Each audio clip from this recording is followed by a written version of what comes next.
I'm Seth Potter. I'm on the NSS Board of Advisors, and I'm here to introduce Mark Hopkins, who's going to moderate the panel.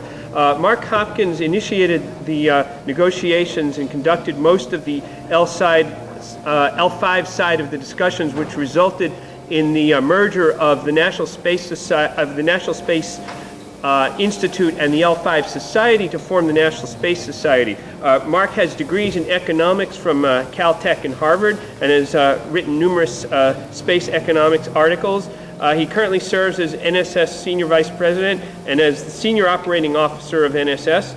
He's served in one officer position or another in L5 and NSS for 24 of the last 30 years. And I'm going to take the liberty of making off-the-cuff remarks to Mark. I've known Mark for about 13, 14 years, and he's also active in the local NSS chapter and has had a role in organizing this conference. So I'm going to turn this over to Mark.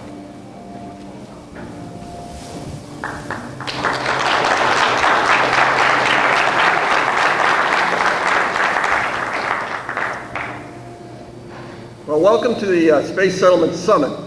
Our speakers represent the major organizations that support space settlement. And what we're going to do today, because we have a lot of speakers and only an hour's worth of time, is we're going to give each speaker 3 minutes to explain why they think space settlements are important for the future of humanity. They might throw a couple advertisements in for their own organization, but that's the main thing they're supposed to talk about for 3 minutes. And when that's over, we will take some questions from the audience. In order to enforce those time limits, we have a timekeeper here with little flashcards, and the rumor is true that on occasion I've been known to take a mic away from somebody that is speaking too long. So, and indeed I did that once to Robert Zubrin.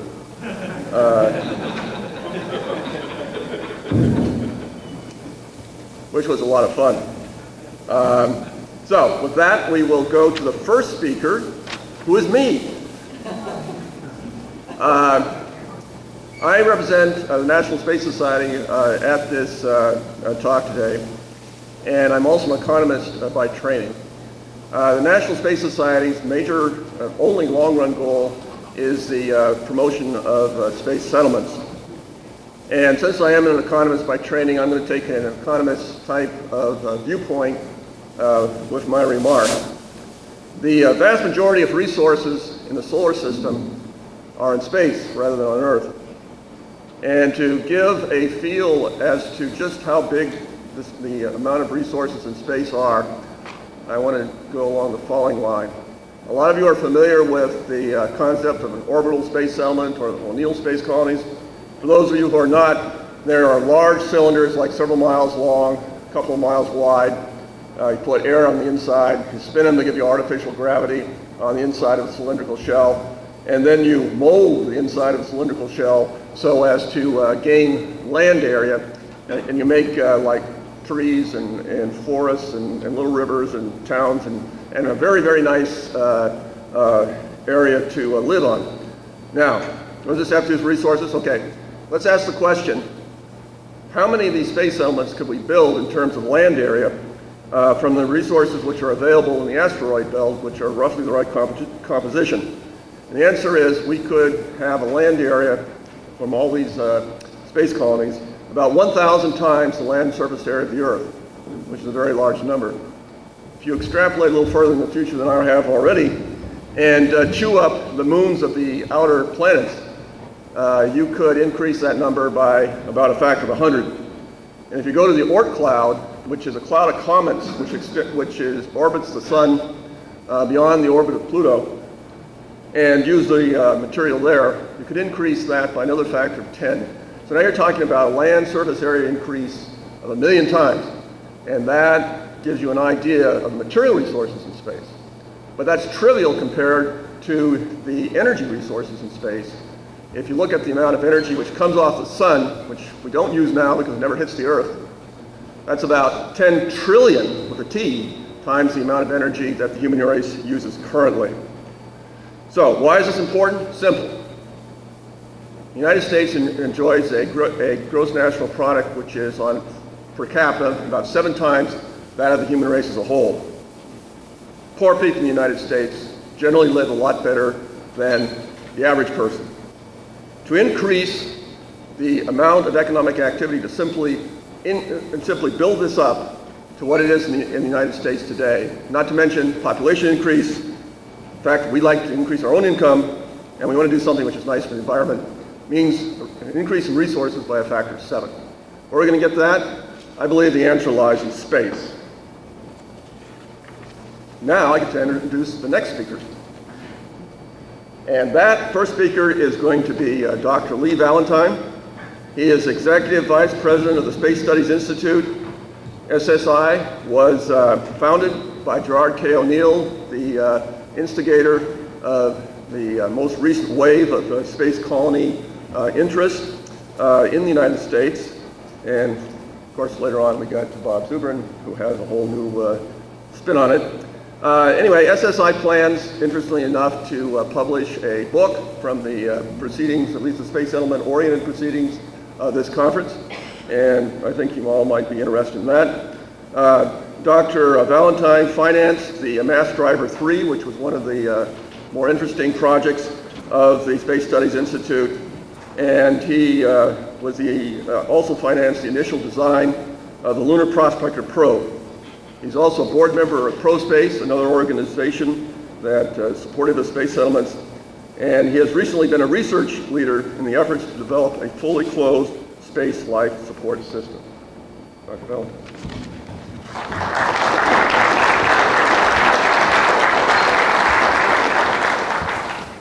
Thanks very much for your kind words, Mark.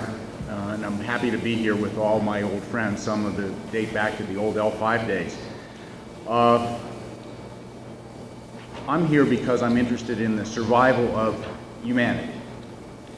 And if we limit ourselves to a single planet, single planetary surface, we are sooner or later doomed to die. I'm also interested in the prosperity of the human race. And it seems to me, as Mark pointed out, that if we are to be more prosperous, we need more resources, and the resources are mostly in space. So we need to go where the materials are and where the energy is. I'm also interested in freedom. It seems to me that as we become more tightly integrated on this small planet, that we are gradually and steadily losing opportunities that we had in the past to do our own thing and create our own lives and live them as we see fit. In my view, space colonies offer one great hope for the preservation of freedom of action and responsibility. SSI is really interested in free space colonies. We would certainly like to see Mars colonized, we'd like to see the moon colonized, but we think that the real opportunity is in space, in free space colonies, because that's where the energy is. We also have a free enterprise orientation. My personal feeling is that what NASA does is almost irrelevant to our solution to the problem of settling space. We need cheap access to space. That is going to come from private enterprise folks. I see Henry Vanderbilt here. He's been working on that real hard for a long time, and he looks like he's making some real progress lately. We think that there may be a pathway that we can find a way to make profit every step of the way, so we don't have to worry about the vagaries of government funding. SSI's orientation has been almost exclusively technical. We've looked for ways to make things happen that don't have technical solutions yet, or look for technical solutions that make things easier. So nearly all of our work has been devoted to devising technical solutions to the problem of living off the planet. So thanks very much.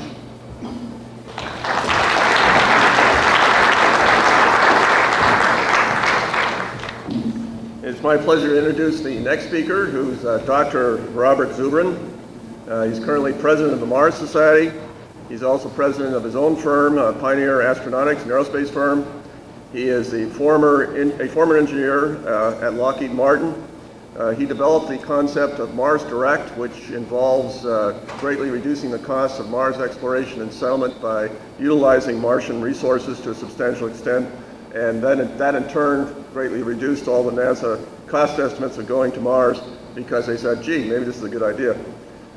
He's also written over 200 articles. He has 5 books and is widely quoted in such places as the New York Times, Washington Post, and Newsweek. And he's former CEO of the National Space Society and a longtime friend of mine. Robert.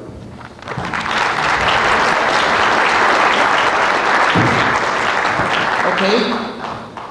So, why do we have a space program? Why should we have a space program other than, you know, things of direct utility like military satellites? Okay, I think we need to put this in perspective. Okay, you know, the Highway Department has a rule that if someone suggests a safety improvement and it's going to cost more than $3 million per life saved, they don't do it. Okay, because if they spend $6 million on repair to save one life, they're killing a person by doing that in preference to doing $2-3 million life-saving repairs. Okay, so when we're talking about, we just had this workshop in Washington, people may have heard about it, where NASA pulled in 150 people to try to think of reasons to justify their lunar program, which they've already decided to do. People were supposed to list all sorts of compelling reasons, and the rules were to be non-critical, so they listed a whole, you know, in each of these workshops, they listed 100 reasons, which ranged from some things that were somewhat interesting to, in order to run remote-controlled lunar rovers, or to date whether the late heavy bombardment ended 3.8 billion years ago or 3.9 billion years ago, which would tell us whether the late heavy bombardment ended 3.8 or 3.9 billion years ago. And someone could get a publication out of that. But look, if you're talking about spending, say, $30 billion to send people to the moon, okay, by the Highway Department's reckoning, you're talking about taking 10,000 lives. So if you're going to have a reason to go into space, you're going to have a reason that is worth dying for. Not just half a dozen or dozen or whatever of people who actually will die doing the missions, because this is risky stuff we're talking about, but also there are other needs in this world. We have to take that seriously, okay? And we're talking about taking a little chunk of resources here to do what we want to do. And the only justification is not getting a publication in a journal of geophysical research. The only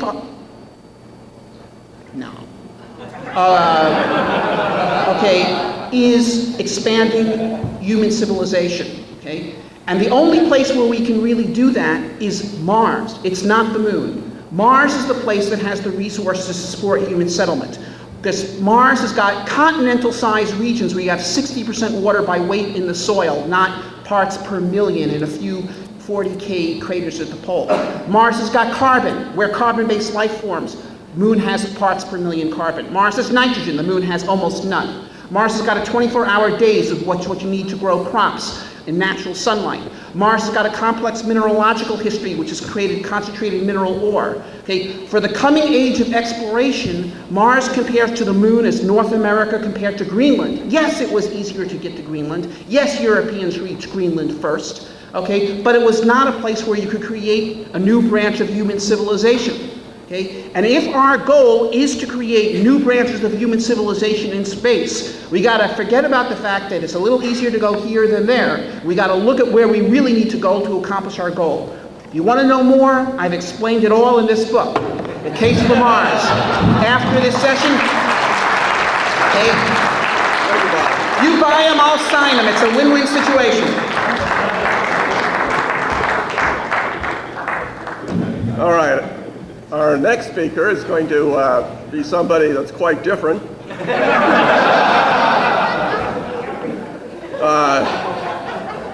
Actually quite different from most of the speakers. She has a non-technical background. She's a noted author, speaker, and social architect. She's initiator and co-founder of the Council for a Positive Future, which was just put together a few months ago. and aims to bring the space settlement message, at least in part, to people who are outside of the space sector. The founding members of that organization were the National Space Society, Mars Society, and Space Frontier Foundation. We'll hear from Space Frontier Foundation later. She's also a co-founder for a committee for the future. She was once placed in nomination for the Vice Presidency of the United States on the Democratic ticket, and she believes in an integrated Earth-space development is necessary for her human survival and development. And I'm talking about, of course, Barbara Marx Hubbard.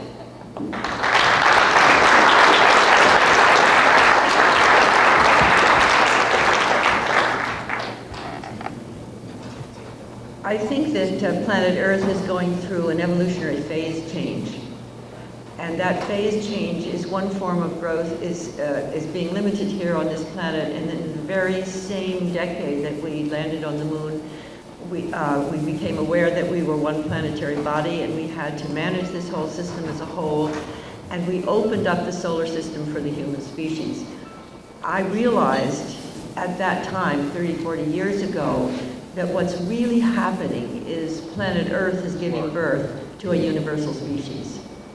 And that if we were to try to trap this species in a closed system, we're going to destroy the future of humanity. And for me, the step into space, the settlements in space, the development of the resources of the solar system is a natural event that will lead to an infinite and immeasurable future for humanity. But the space program has not been understood as a natural step for the future of humanity. Consequently, 30 years later, the world is in a pessimistic mode.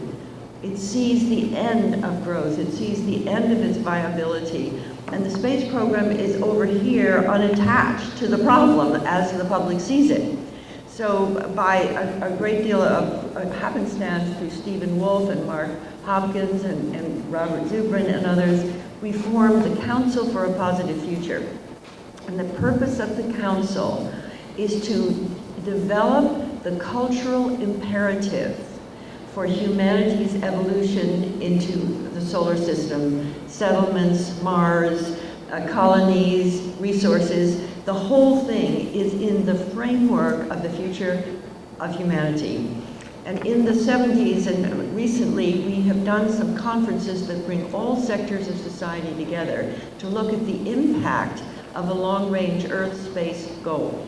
So what we're proposing in the Council is to develop a major process to invite people from health, education, business, spirituality, arts, to come together to look at the synergies of our goal, which would be a positive future for humanity, and to start a movement for a positive future during this time of pessimism and despair.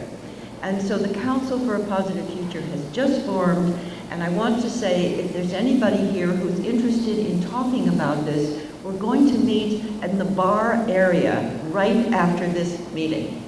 We're going to have a meeting of those who want to help engender a positive future, to help design and discuss how to do this in the bar at 3. Thank you.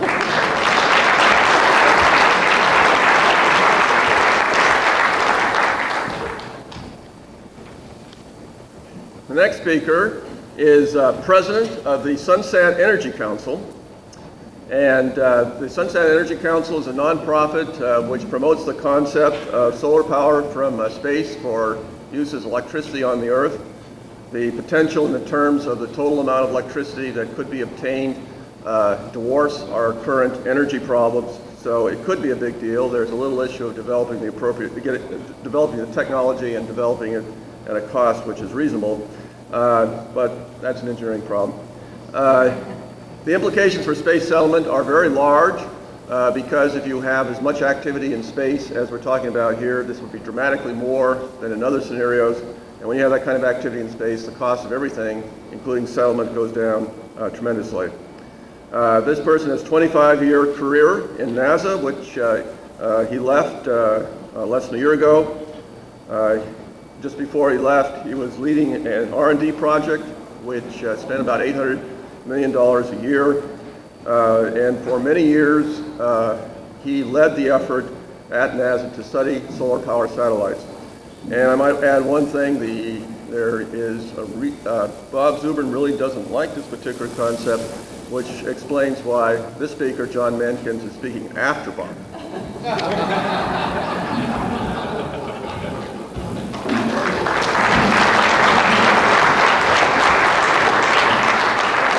But you'll notice I'm also sitting next to Bob. So.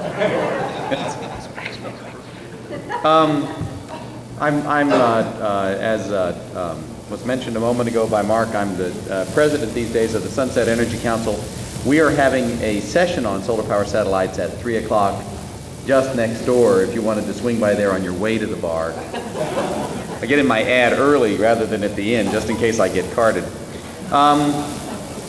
I think it's important to take our aspirations for space activities in the context of broader global challenges. I think it's vitally important that we recognize that whether it's in economic terms, things that might be invested in by industry, whether or not it's in personal terms, things that we might invest in as individuals, or things in government terms that nations would invest in, that there are a lot of problems that have to be resolved one way or the other, or we fail to resolve them in the coming decades, including all of the things we'd like to see happen in space. For that reason, I think that space is very much at a crossroads of purposes. We have a tremendous international investment in space, a significant increase in the past decade in the amount of money for space which is coming from the international or national security side, from the defense side. Still a lot of money in space with regard to civilian space programs internationally, the great majority of those investments being in the United States. However, it's too much money for modest goals. If we have ambitious goals, it might be about right, maybe it's a little bit too low, but if our goals are modest, it's too much. And so as we think about what we are going to advocate in space, I'd argue that we need to think about the kinds of goals and objectives that are articulated in the vision for space exploration as framed in 2004. And those included ambitious objectives such as finding Earth-like planets around nearby stars, ambitious goals having to do with developing the technologies that would both allow us to have the knowledge we need for space and to benefit the quality of life here on Earth. Ancillary objectives that would emerge from pursuing the vision for space exploration, such as international partnerships and national security, and most importantly, expanding human presence and activities. By doing ambitious things in space, we make possible the visions of the past 30 years, things like solar power satellites, things like space settlements, things like resolving near-term weather forecasting and so on. It's really bad to have that time flash up every few seconds. It's quite distracting. You just gave me the 15 seconds at the end. That would actually be better. Let me just close by saying that if we pursue modest objectives, modest goals for our space activities, we got too much money. If we fail to pursue ambitious objectives, we might be able to have this kind of investment and even more. And in particular, by pursuing ambitious objectives, like space settlement, like power from space, like finding Earth-like planets around nearby stars, like human exploration of Mars leading to human presence across the solar system, that by doing those hard things, we fulfill the vision, the equation of Kennedy, which is we do these things not because they are easy, but because they are hard, and by doing hard things, we bring out the best in all of us. Thank you very much.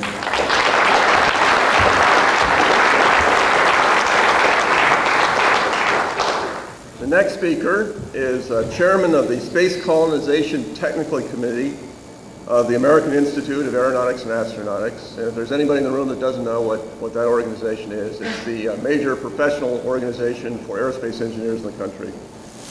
He's working at Boeing. His title is principal scientist. He likes to work on really fun, innovative futurist type technology, biotechnology, robotics, a lot of off-Earth resources. And he has a very unique perspective, which is useful, I think very useful for what we're talking about here. Before he became an aerospace engineer, he was heavily involved as a mining engineer and was a major player in setting up some very large mines in various places around the world. And this experience should be of great value to the people that are leading this sort of thing. And I'm talking, of course, about Edward McCullough.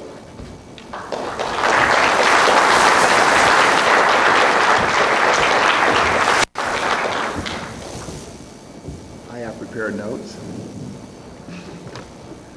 I'm going to tell you a story about something that happened to me while I was working as a senior manager at Bechtel, because it leads right into why I think we should be going back to the moon, and also it speaks to something that Bob Zubrin said.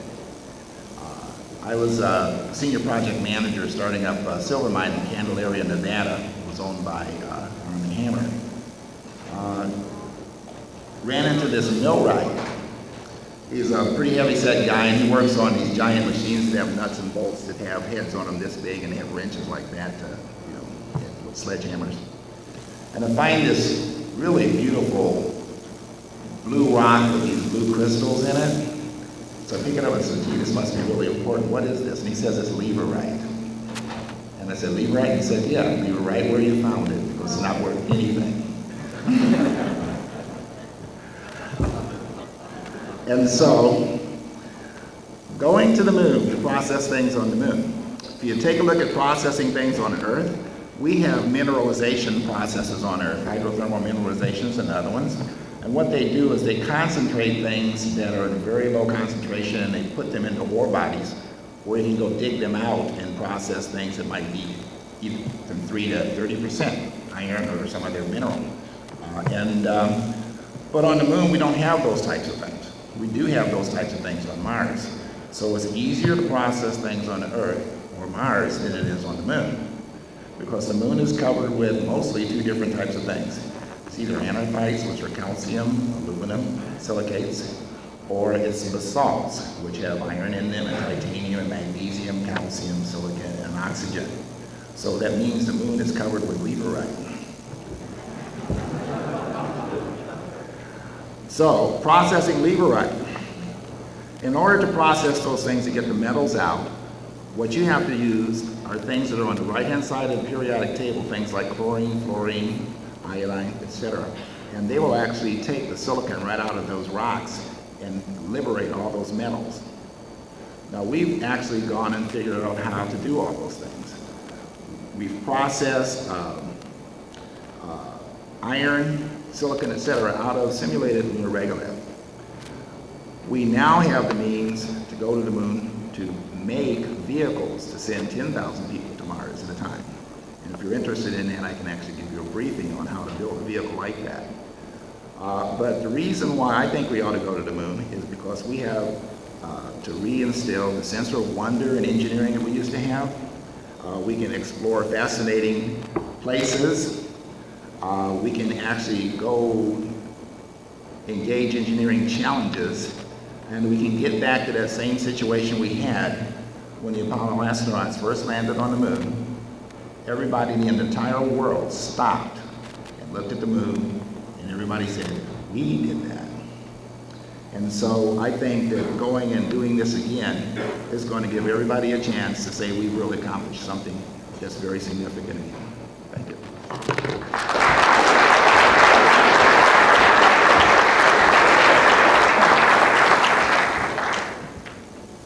Our last speaker is a co-founder and off and on again spokesperson for the Space Frontier Foundation.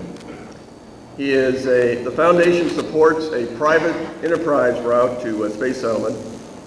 This individual is named one of the most influential space people in the United States, 100 most influential space people in the United States by Space News. He was a major reason why the Space Settlement Act was passed in 1988. He has testified in congressional hearings on the future of NASA 6 times. He was the person who was instrumental, or the person who really organized the effort to take the Russian Mir station space station and converted it into a commercial facility for a short period, after which it crashed to Earth. He was instrumental in signing Dennis Tito to be the first space tourist, and has been quoted widely in all the places you'd like to be quoted, such as CBS News, New York Times, Washington Post, and CNN. And he also founded our New York chapter of the National Space Society. Rick Hubbard.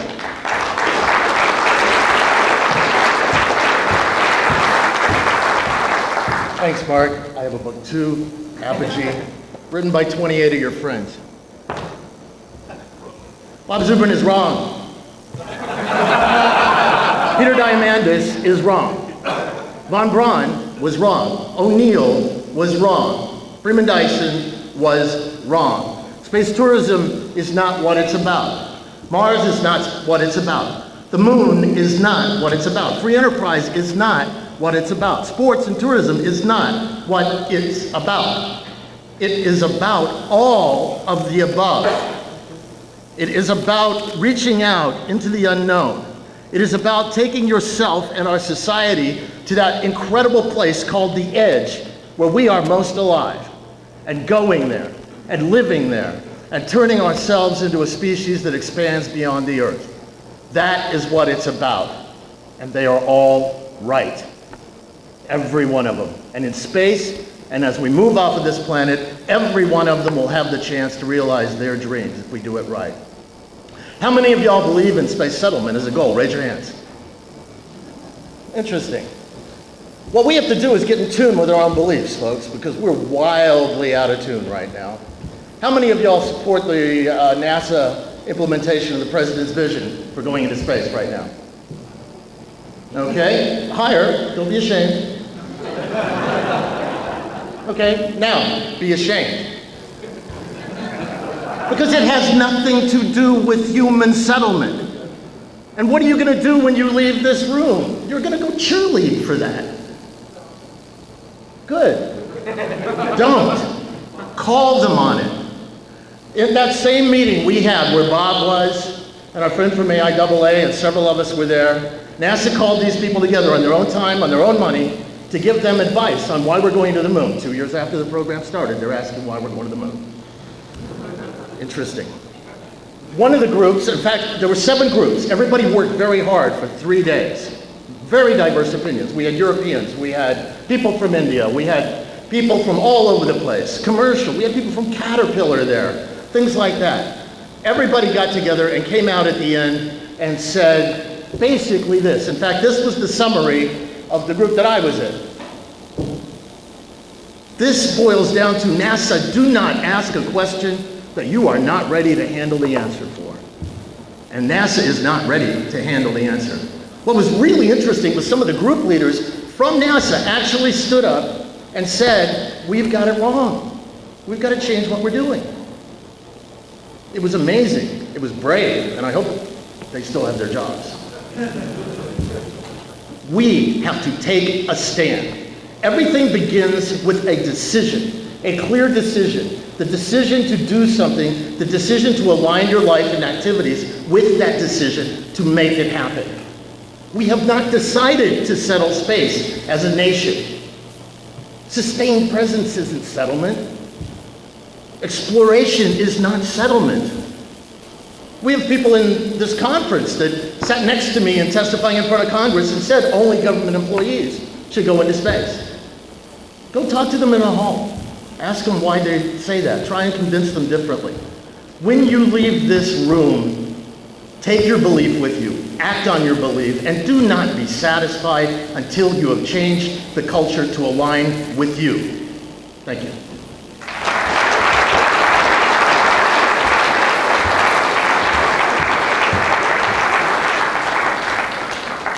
All right, we have some time for some questions, so let's have some questions. Yes? Given that space settlement is the objective, what is the location that makes the most sense to settle Earth?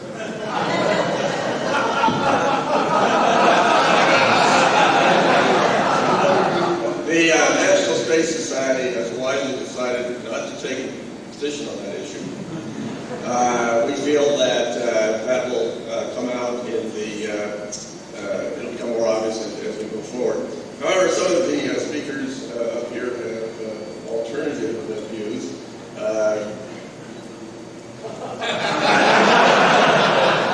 Bob?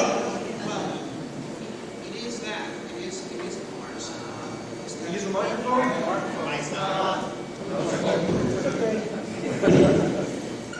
It is Mars because that is where the resources to sustain settlement and civilization are.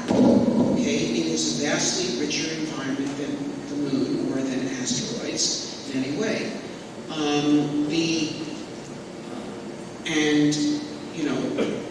So you can go other places, and you can say by going to other places we will learn, we'll develop some technology or something in the course of doing that. And it's true, if you do anything, you'll get experience in technology. But if you're actually asking what your goal should be, you need to choose, okay? And while what Rick said had some validity is, of course, the settlement space will do all those things, or almost all of them, nevertheless, we have to choose. And, Mr. O'Keefe, having had some pressure put on him, choose a goal for NASA because it's obvious that just flying up and down to orbit and getting space sick is not a sufficient goal to justify a human spaceflight program. They chose the easy way. We'll do again what we once did before, okay? We choose the moon because it is easy, not because it is hard this time. Okay, if we are to replicate, okay, what we were in the 60s, it does not mean doing the kinds of things that were challenging in the 60s. It means doing the kinds of things that are challenging now. Thank you.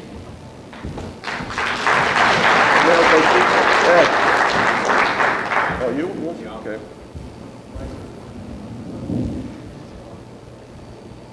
Following my earlier comment that we need to follow a commercial route to get space settlement, I would say that the likeliest location for the first thing that could really be termed as space settlement will be low Earth orbit. The reason I say that is that it appears to me that there is going to be an enormous market for space tourism in low Earth orbit. Everybody wants to go to see the planet from space. When we have a mature space transportation system, we can expect ticket prices to be in the few tens of thousands of dollars range. Millions of people per year are going to do that. They'll need to stay in space hotels, and as soon as you have a real space hotel, it makes economic sense for you to put a closed environment life support system in it for many, many reasons. But the most important reason is it's cheaper to re-provision if you do that. So I think that the cheapest and the easiest and quickest space settlement will be in low Earth orbit.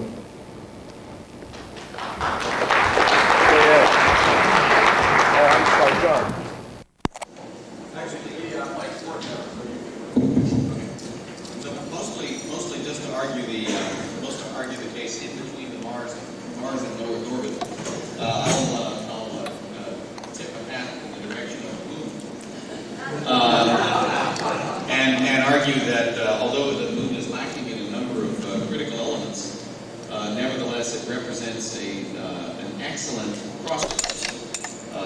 That the moon as such makes a fantastic location, not from which to use the ice that you might find at the lunar poles to make rocket fuel to launch rockets back into low lunar orbit, but rather because you have superabundant sunlight and you have extremely long expanses of hard vacuum.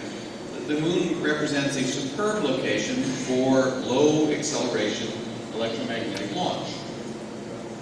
And this is not what you do in the next decade or two, and there's a lot to be done in terms of exploration and expanding human presence there in the next several decades. But in the farther term, when you look at the farther term, the moon, with its abundant sunlight and its expanse of territory and the availability of the necessary resources to build long electromagnetic launchers, represents the future crossroads of the solar system, to which things can come and from which things can go from Earth out into the solar system electromagnetically prepared, rather than using primitive nuclear rockets or chemical rockets, heaven forbid. And so if you think of the way settlements sprang up in the frontier of many countries, they tend to spring up at crossroads, places where there is traffic. And so I'll argue that looking at it in the longer term, a place where you find the kind of economic energy to feed a settlement may in fact turn out to be the moon in the farther term.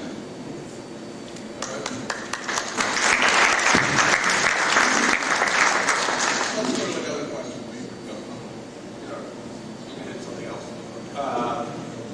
Al. Actually, related to the first question, let's suppose that I'm much younger, instead of getting much older, and I go to I'm one of the first colonists, and me and my wife, we have a child on that colony, because not a colony, so don't have children. And we raise that child, and that child is brilliant. And they get a fully paid scholarship to one of the great universities on earth, Harvard, MIT. Now, if I'm an orbital colony, I'm rotating 1G, they go fine. If they're on the moon or on the Mars, my question is, will they attend class in a wheelchair, or will they be flat on their back? What makes you think that they won't have better schools on the moon and Mars?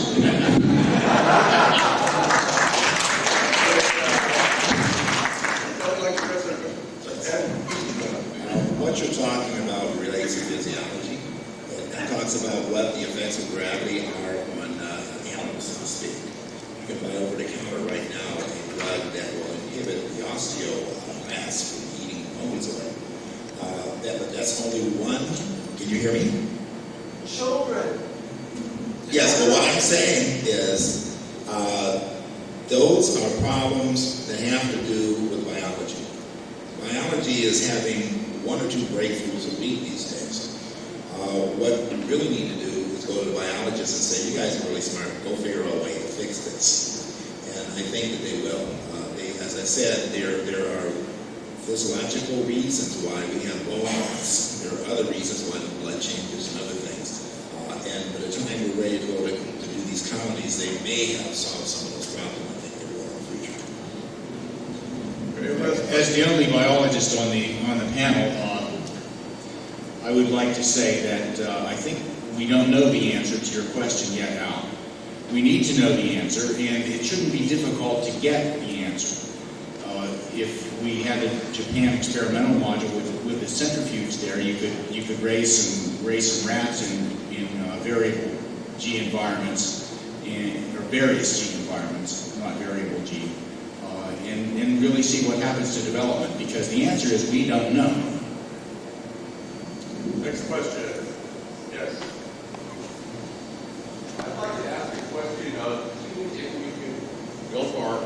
even if we could develop our industrial and space technological capability to a sufficient degree, and in a limiting case, develop it so that we could carry these plans out for free, would we be permitted to do so by government? Who wants to take that? Go ahead, Ed. We are the government.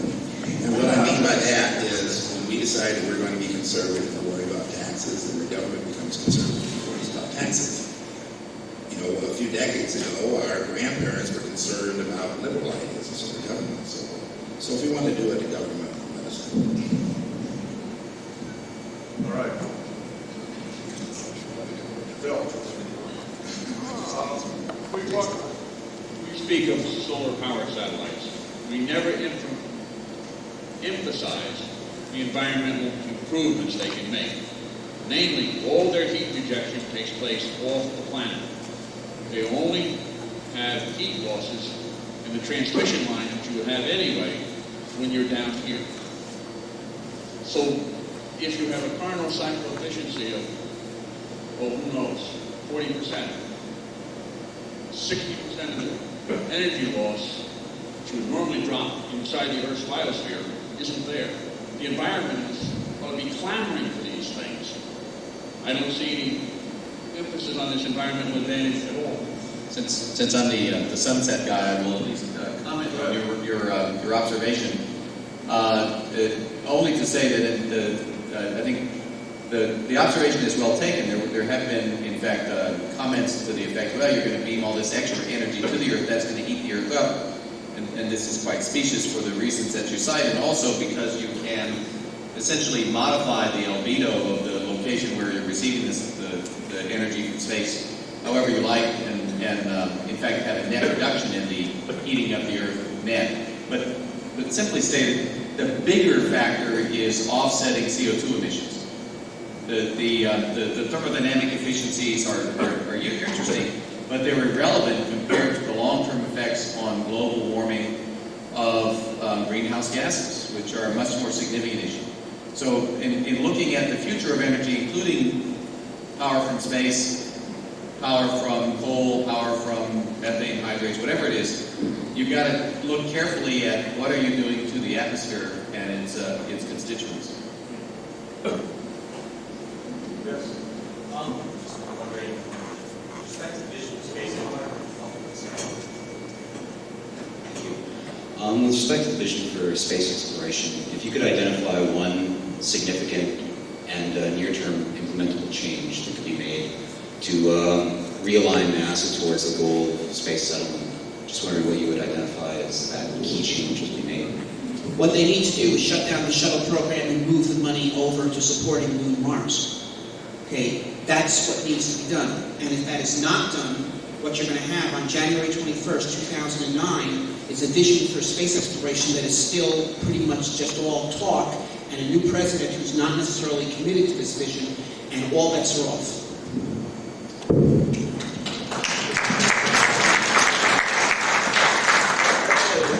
John, as a recent NASA employee, would you like to answer that question? It's an interesting dilemma. The question was, what one change did you make in the vision or in the implementation of the vision? fair enough. I won't quite go so far as Bob, but I will, because it's not clear to me that human spaceflight would survive the kind of radical surgery that he's advocating from a policy standpoint, irrespective. But I will say that the recent decisions to make a long-term commitment to shuttle and shuttle-derived systems and technologies is problematic. It's not just that we have aging aircraft that we're flying, i.e. the flying shuttles. It's also that those technologies emerged circa 1970. And to make a long-term commitment for the next 30 or 40 years to those systems and those technologies for the sake of the existing industrial partners seems highly problematic and wasn't the policy 15 months ago and is the policy now. I just want to clarify my statement. I would fly one more shuttle mission, which is to save Hubbard. Then I'd shut down the shuttle program.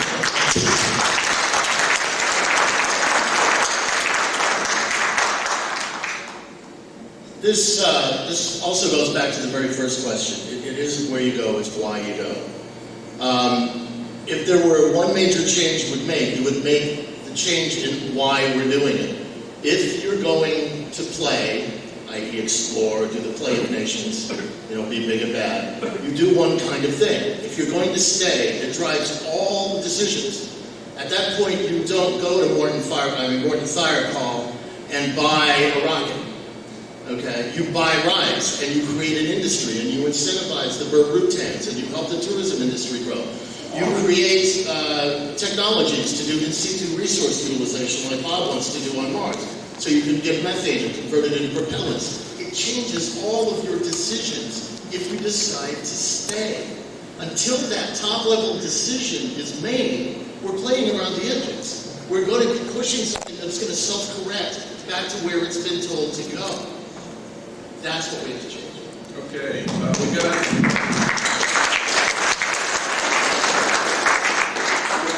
3 minutes left, and I think let Barbara speak. Oh my God. I totally agree with what you said, Rick, and it was bold. And I think it will organize the whole movement. And what I would like to offer is how people in every field of other endeavors on this earth would know that that's the direction we need to go in. because then it would be done as an expression of human future rather than space technologies. And I think that there are people in every field who are longing for this, and we should work together to find a way to make it a human movement for all humanity. Thank you.